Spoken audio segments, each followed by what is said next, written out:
Assalamualaikum warahmatullahi wabarakatuh. Alhamdulillah wassalatu wassalamu ala sayyidil mursalin wa ala alihi wa sahbihi ajmain. Bapak Ibu saudaraku yang dimuliakan Allah Subhanahu wa taala. Berbisnis yang berkah dan keberkahan dalam berbisnis merupakan sebuah keniscayaan dalam kehidupan ini.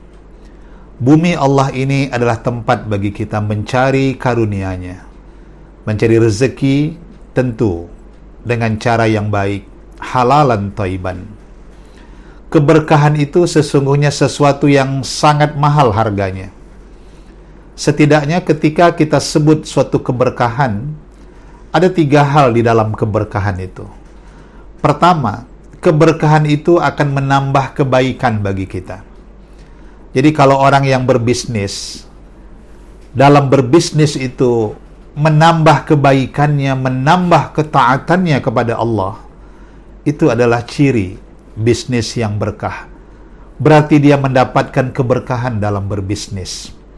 Sehingga bisnis atau apapun yang dia lakukan itu tidak menambah kemaksiatan bagi dirinya, justru menambah kebaikan.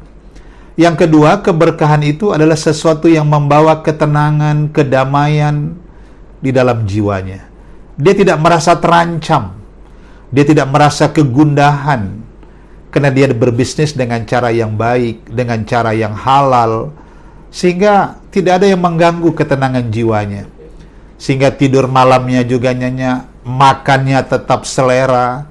Ini harga yang sangat mahal pada hari ini. Dan itulah sebenarnya yang disebut dengan keberkahan. Dia merasakan ketenangan. Yang ketiga, keberkahan itu adalah sesuatu yang membawa manfaat, baik bagi dirinya, bagi keluarganya, bahkan bagi orang lain. Ada orang yang berbisnis mungkin dalam angka yang sangat signifikan. Dia menjadi seorang miliarder atau apapun. Tetapi jangan-jangan dia tidak menambah kebaikan. Bahkan dia bergelimang dalam maksiat, tidur malamnya pun tidak bisa, makan tidak ada selera lagi, dan jangan-jangan tidak ada manfaat dari kekayaannya yang sekian banyak itu. Ini indikasi betapa dia tidak mendapatkan keberkahan dalam berbisnis. Bisnisnya tidak membawa kepada keberkahan. Oleh karena itu, ketika kita kembali kepada Al-Quran, kembali kepada sunnah Rasulullah SAW, maka setidaknya ada beberapa hal yang harus kita lakukan dalam upaya kita mencapai bisnis yang berkah dan keberkahan dalam berbisnis.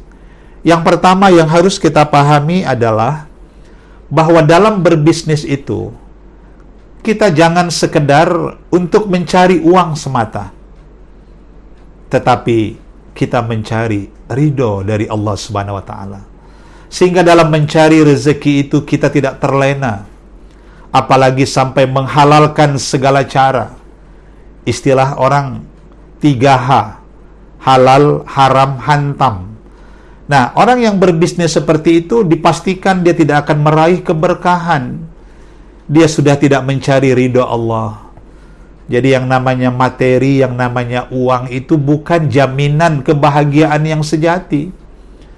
Apalagi kalau kita lakukan dengan cara-cara yang batil. Maka berbisnis yang berkah itu dalam mencari rezeki dari Allah, bahwa kita juga meminta, mengharapkan Allah itu ridho dengan apa yang kita lakukan. Maka selalu lakukanlah dengan bismillah. Semua kita lakukan dengan mengatasnamakan Allah, bukan sekedar mencari uang semata, mencari ridho. Kita lakukan lillah, karena Allah, untuk Allah.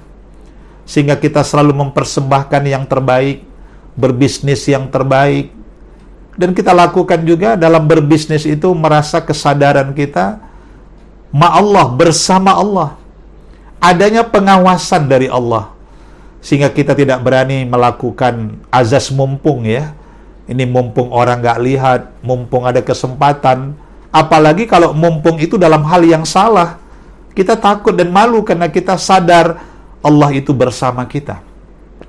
Dan dalam berbisnis jangan lupa, selalu meminta pertolongan kepada Allah, karena tanpa pertolongan Allah tidak banyak yang bisa kita lakukan. Dan satu lagi, bil mahabbah. Dalam berbisnis, kita juga lakukanlah bisnis itu dengan penuh cinta, syukur dan sabar, sehingga melahirkan energi yang tiada batas, dan semua itu kita persembahkan untuk Allah Subhanahu wa taala. Saudaraku yang dimuliakan Allah.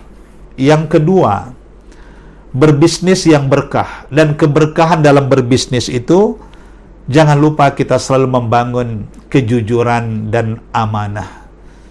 Orang yang jujur, al-amanah tajlibu rizqa. Orang yang jujur, Allah datangkan rezeki. Selamat dia.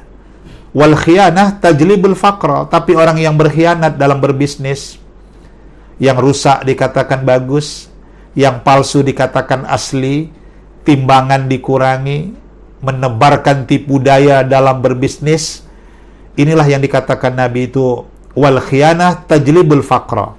Orang yang berkhianat itu nanti Allah datangkan kefakiran, dia akan menderita, dia akan susah akibat ketidakjujurannya, dia tidak amanah dalam berbisnis. Nah, kemudian di antara hal yang perlu kita lakukan dalam meraih keberkahan dalam berbisnis itu adalah kita harus membangun keselarasan antara bekerja keras, bekerja ikhlas, dan bekerja cerdas. Ini kita sinergiskan. Artinya, pebisnis yang sukses itu, dia harus menjadi seorang yang profesional. Dia tidak pernah berhenti untuk mengembangkan potensi dirinya. Dia terus belajar, meningkatkan sumber daya insaninya, dia meningkatkan pemahamannya. Selain dia berilmu, dia juga harus berpengalaman. Ilmu, pengalaman tidak bisa dipisahkan. Dan satu lagi, seorang pebisnis yang profesional itu juga dia harus memiliki kearifan. Dia orang yang bijaksana, orangnya tenang, dan selalu dekat dengan Allah Subhanahu wa taala, selalu mendengarkan bisikan hatinya. Sehingga kalau ada sesuatu yang menyalah, ini hal yang bisa membawa bahaya, walaupun mendatangkan keuntungan, tapi dia akan teliti. Dia penuh waspada dalam berbisnis. Inilah sebenarnya pebisnis yang cerdas, yang profesional itu. Nah, kemudian bahwa dalam berbisnis yang berkah itu, kita jangan lupa bersedekah. Berapapun keuntungan yang kita dapati. Karena sebenarnya, sesuatu yang berkah itu, walaupun mungkin secara angka sedikit yang kita dapat, tetapi yakinlah, keberkahan itu akan mendatangkan banyak manfaat. Tetapi kalau dia sudah tidak berkah, mungkin angkanya besar, tapi jangan-jangan angka yang besar itu tidak membawa manfaat bagi kita. Nah, maka salah satu untuk membersihkan dan menyuburkan bisnis kita, jangan lupa kita berbagi. Bersedekah kepada orang lain, kepada yatim piatu, kepada du'afa, dengan berbagi rezeki, membangun spirit of giving, ya, semangat berbagi, justru itu menyuburkan harta benda kita, bisnis kita. Nah, berikutnya jangan lupa konsep syukur dan sabar itu harus kita kedepankan. Ketika bisnis kita mendapat keuntungan, bersyukurlah kepada Allah. Ini rezeki yang Allah titipkan. Tetapi mungkin pada suatu hari bisnis kita belum mendatangkan keuntungan, mungkin kita mengalami kerugian. Di sini kita bangun kesabaran itu. Mungkin Allah sedang menguji kita. Tapi kuncinya adalah fokus dalam berbisnis. Kita harus fokus dalam bisnis yang kita jalani dengan mengedepankan tadi syukur dan sabar. Dan terakhir tentunya, dalam meraih bisnis yang berkah dan keberkahan dalam berbisnis ini, jadilah kita sebagai tuan harta. Jangan menjadi budak harta. Sedikit sekali orang kaya yang memiliki harta, kebanyakan hartalah yang memiliki mereka. Artinya, kalau kita menjadi budak harta, waktu 24 jam tidak cukup mencari harta. Bahkan itu membawa mudarat bagi kita. Tapi kalau kita sebagai tuan harta, maka kitalah yang mengendalikan harta, bukan harta yang mengendalikan kita. Demikian, dan semoga bermanfaat. Semoga bisnis yang kita jalani adalah bisnis yang berkah, dan keberkahan dalam berbisnis itu kita rasakan dalam kehidupan ini. Terima kasih. Wassalamualaikum warahmatullahi wabarakatuh.